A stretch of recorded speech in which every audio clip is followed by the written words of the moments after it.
estamos aqui com um especialista nesse assunto, o advogado José Milagre, está sempre um grande estudioso sobre essa vertente do direito. E Milagre, bom dia, viu? Obrigado por você estar aqui com a gente. Vamos primeiro conceituar o que são de fato as fake news. Muito bom dia, agradeço também a todos os ouvintes da Top. Realmente, nós vivemos agora uma onda muito forte envolvendo a divulgação do que nós chamamos de notícias fraudulentas. É muito importante conceitualizar fake news. Fake está no sentido de falso, né, de irreal. Nós já estávamos habituados com o termo fake por conta de perfis falsos, falsidade material, enfim, criação de contas anônimas muito comuns em internet e redes sociais. E o termo fake news ele ganhou popularidade nas eleições norte-americanas, quando Donald Trump passou a nominar aquelas mídias que eram contrárias à atitude dele, a postura dele de fake news. Certo, né? O fato é que uma onda de escândalos que foram surgindo nos últimos anos acenderam essa discussão, seja a influência dos fakes russos na eleição norte-americana, que criavam uma bolha de opinião, ou seja, todos passavam aquela impressão de que todos eram favoráveis ao Donald Trump, dentre outras situações que estão ocorrendo, né, como o vazamento de dados do Facebook, que reacendeu esse tema. O fake news está ligado a uma notícia que não é incompleta, que não é uma notícia muitas vezes inverídica tão somente, mas ela é fraudulenta. Aquele que atua no dolo e na intenção de criar um estado mental, de influenciar determinada decisão, de inflamar a população, e normalmente ela ganha força por conta das redes sociais. Então, à medida em que você tem Facebook hoje, segundo a última pesquisa do Ibope Mídias, como uma das principais fontes de informação do cidadão, o cidadão buscando se informar nas redes sociais, aquela influência ela tem sentido, porque as pessoas estão buscando informação em redes sociais. Muitas vezes não tem critérios para apurar a autenticidade de uma notícia e a grande maioria das pessoas passa à frente. Daí porque então o fake news se tornou algo tão comum hoje e espera-se que vá crescer, sobretudo agora nas discussões envolvendo as eleições de 2018. Bom dia, José Milagre, prazer recebê-lo novamente aqui na Top. A gente vai falar já das eleições aqui no Brasil, mas antes vamos falar das eleições nos Estados Unidos, porque o senhor citou aí a respeito do Facebook, né, que está no centro de um grande problema, que são os vazamentos de dados que comprovadamente foram utilizados na campanha do Donald Trump. Queria que você explicasse para o ouvinte da Top, de maneira bem didática, o que o Facebook fez e todo esse caso nos Estados Unidos. Muito bem. Bom, nós sabemos hoje que o Facebook ele tem melhorado, implementado garantias para proteger os dados dos cidadãos, dos usuários, né? O Facebook hoje é a maior rede social junto com o WhatsApp no Brasil. A gente tem aí mais de 50 milhões de usuários usando rede social, 100 milhões de usuários de WhatsApp, de maneira que hoje é a maior fonte de informação. O Facebook ele tem evoluído nessa tentativa de bloquear aplicações e serviços que coletam dados do cidadão. É importante deixar claro a todo ouvinte que hoje eu consigo traçar o perfil de uma pessoa com 20 likes, né? Então existem estudos, por exemplo, que com 20 likes 20 curtidas que você dá, eu consigo saber sua preferência política, se você é inclinado à esquerda, à direita, sua preferência sexual, enfim, seus gostos, se você é tolerante, se você não é tolerante, e assim por diante. E empresas hoje coletam essas informações e fazem o tratamento dessas informações, revelando perfis psicológicos. Foi exatamente o que aconteceu no caso do Facebook agora recentemente. Então, não bastasse o escândalo de que bots russos, ou seja, perfis, são códigos que simulam perfis, não são pessoas. Muitas vezes o cidadão ouvinte que está participando agora do nosso debate está discutindo com códigos, não está discutindo com perfis. Pessoas, né? Então você nunca vai ganhar um debate, o debate é raso, não tem democracia, é o que nós chamamos de bots. O que são bots? São códigos que simulam perfis, tem foto, dá like, comenta, mas não são pessoas.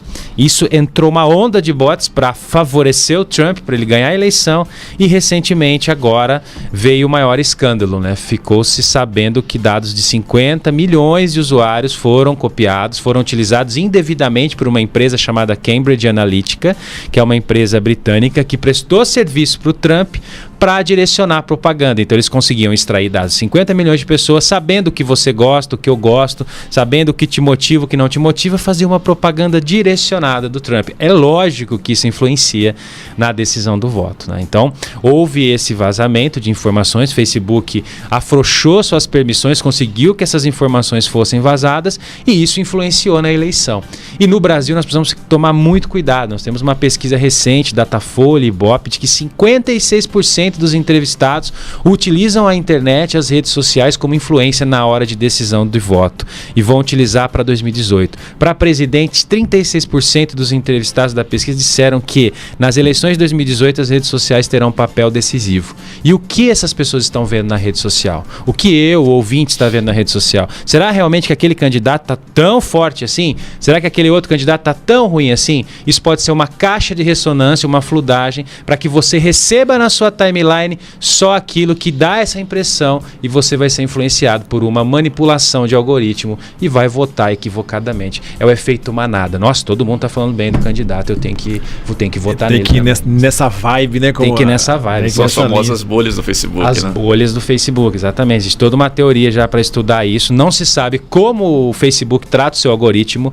Se eu abrir meu Facebook agora, a sua timeline vai estar de um jeito, a sua vai estar de um jeito, a minha vai estar de um jeito. O que é privilegiado? O que vem primeiro? Será que o Facebook não pode preterir, por exemplo, postagens de um candidato que ele não gosta e privilegiar postagens de um outro candidato? Essa é a discussão. O Facebook é uma grande caixa preta e ainda permite que empresas coletem suas informações, tratem os seus dados de forma indevida e, sabendo muito bem como você pensa, como você age, quais são as suas ideologias e preferências, fazer uma propaganda direcionada para você. De certo modo, isso vai te influenciar a tomar uma decisão, muitas vezes com base numa fake news, numa notícia equivocada, mas que você não teve critérios para julgar se aquilo era falso ou não.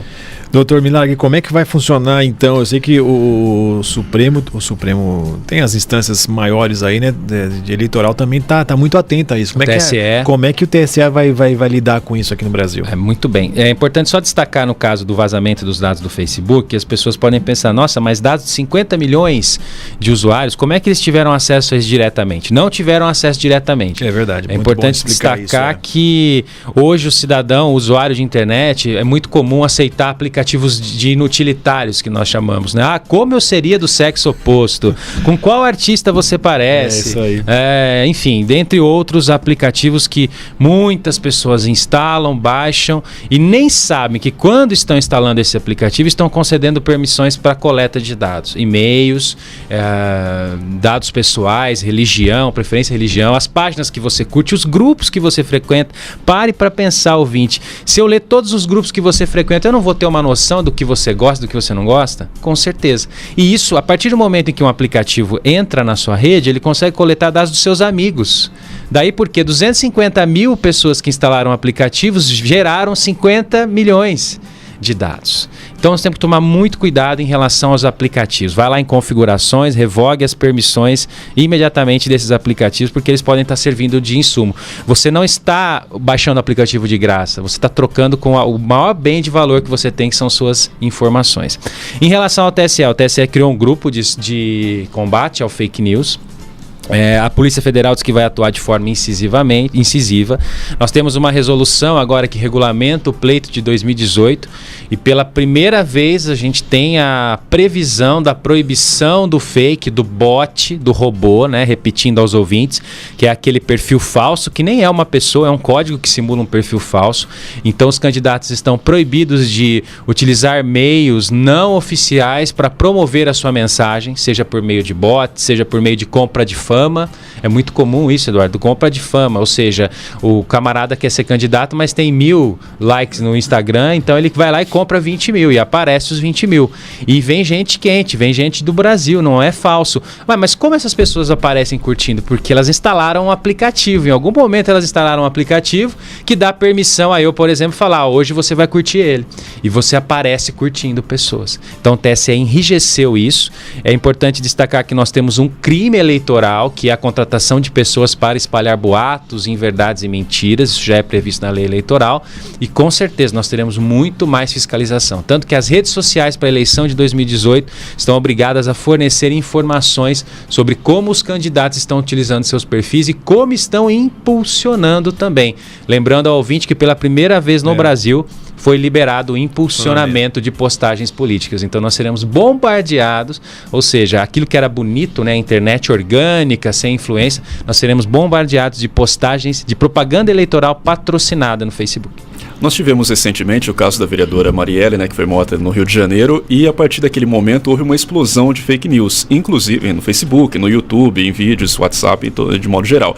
Inclusive até a grande imprensa, né, a Rede Globo, por exemplo, fez uma matéria bastante extensa no Fantástico, dando dicas a respeito do que é fake news, do que como combatê-las, enfim.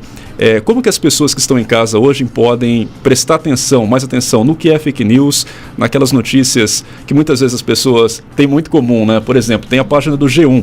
Aí alguém vai lá e cria um G1 com 1 na frente, ou G1 online com o mesmo design, com o mesmo layout. Aí a pessoa vai lá e começa a compartilhar. Quais são as dicas que as pessoas têm que prestar atenção para ficar esperta em relação a isso? Muito bem, só comentando em relação ao MBL, já existe um processo no Rio de Janeiro contra o MBL para que o Facebook informe sob pena de paralisação das atividades no Brasil se eles impulsionaram postagens fake news em relação ao caso da Marielle, né? Então é um processo no Rio de Janeiro, vale a pena o ouvinte acompanhar caso se interesse por esse tema. A questão da detecção do fake news é algo extremamente complexo, né? Na minha qualificação de mestrado na Unesp, eu trabalhei justamente isso, ou seja, estratégias para detecção de perfis falsos, e nós não tínhamos muitos recursos. Nós estávamos nas vésperas da eleição do Trump, então hoje o cidadão ele não tem muitos meios para apurar se uma notícia é falsa ou não, sobretudo com essa possibilidade de manipulação. Eu posso pegar uma notícia da Folha de São Paulo, até um pouco tempo atrás eu pegava uma notícia da Folha, colava no Face e mudava o título dela. Ou o contrário, eu colocava uma notícia do meu blog, mas com link amigável da Folha. Então aquele cidadão que está vendo a notícia acredita que é de uma fonte confiável, e não é. Facebook está utilizando hoje o chamado fact-check, só que não no Brasil, infelizmente. O que é o fact-check? Ele tem parceiros de detecções de notícias falsas, lá existem nos Estados Unidos, eu tenho PolitiFact, são sites que são especializados em detectar notícias falsas. E sempre que você vai postar algum conteúdo que está no fact-check, te vem uma mensagem: opa, você tem certeza que você vai postar isso? Dá uma olhada aqui antes, porque a gente já fez uma pesquisa e isso está com cara de ser fake. Infelizmente isso não chegou no Brasil ainda, nós não temos aplicativos, eu não conheço, existem alguns projetos em andamento, mas eu não conheço um fact-check brasileiro. Então você que está ouvindo, é programador, é de startup, uma ideia muito importante para colaborar com o país, um aplicativo social de detecção de notícias falsas. Enquanto isso não acontece, bom senso, checar a fonte da notícia, checar a origem, checar em quem está registrado o site, no registro BR, confrontar essa notícia com outras informações de outros veículos e principalmente, né, a colaboração. Observa os comentários. Eu acho que os comentários eles dizem muito sobre uma notícia, né? É um crowdsourcing que nós fazemos ali de colaboração, mas te dão nortes de que aquela notícia não é bem assim. E logicamente existem já uns sites que são típicos de sites de determinada ideologia ou outra, que pelo teor do texto você já consegue ter uma noção de que aquilo não corresponde à realidade. Então não existe hoje uma fórmula mágica. Cheque a origem, compare com outras fontes a notícia e analise o comentário. Faça esse discernimento, porque compartilhar uma notícia falsa você está colaborando para esse descrédito e esse atentado à democracia, que vai ser uma eleição norteada de inverdades e de fake news, colaborando para que pessoas acreditem naquilo, tomem decisões erradas com base naquela informação. Pois é, doutor Milagre, a gente está na marca do pênalti com o nosso horário. Excelente bate-papo, a gente tinha mesmo que falar sobre esse assunto, ainda mais agora, no momento que o país vive. A gente está aí aguardando essa entrega, se o ex-presidente Lula vai se entregar, se ele vai ser preso ou não. E inclusive nesse momento já está rolando muito, esse pessoal está bombando no Twitter. Só uma observação, no impeachment, de 10 a 20% das postagens do Twitter, isso é um estudo do DIAP, da FGV, departamento que investigou fake news, eram feitas por bots. Aí você pode falar, não, mas isso acontece só no impeachment. Não, na reforma trabalhista discussões da reforma trabalhista, 3% de todo o debate nas redes sociais, com foco no Twitter, eram feitos por bots.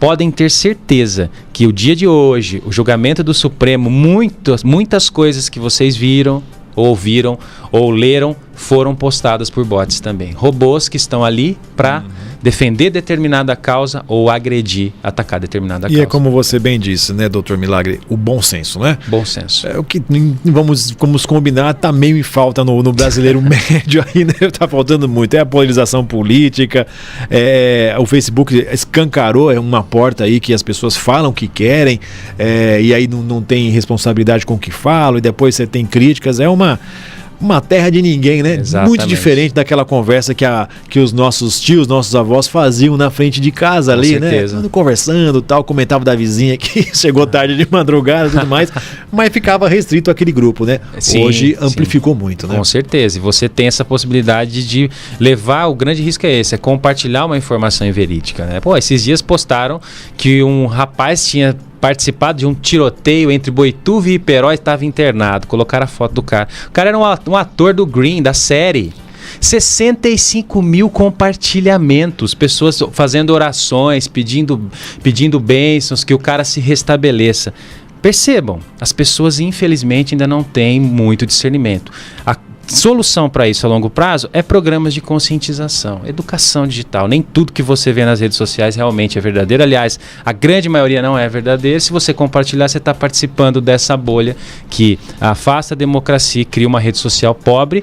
E mais, os grandes veículos voltando a ter credibilidade cada vez maior. Aquilo que a rede trouxe para o cidadão, poder ser um informador, poder gerar informação, está removendo por conta da falta de crédito. Muitas pessoas voltando a se informar pelos grandes veículos. A exemplo da Folha, que saiu do Facebook e não publica mais nada na rede social. Então vale a pena ter cuidado no que posta e muito bom senso na hora de avaliar e compartilhar esse conteúdo. Doutor José Milagre, obrigado, viu, por sua colaboração, por suas informações. Nós vamos trazer o senhor outras vezes aqui, porque esse é um assunto que vai se estender durante todo o ano aí, tá bom? Muito obrigado. Eu que agradeço, obrigado, um bom dia aos ouvintes.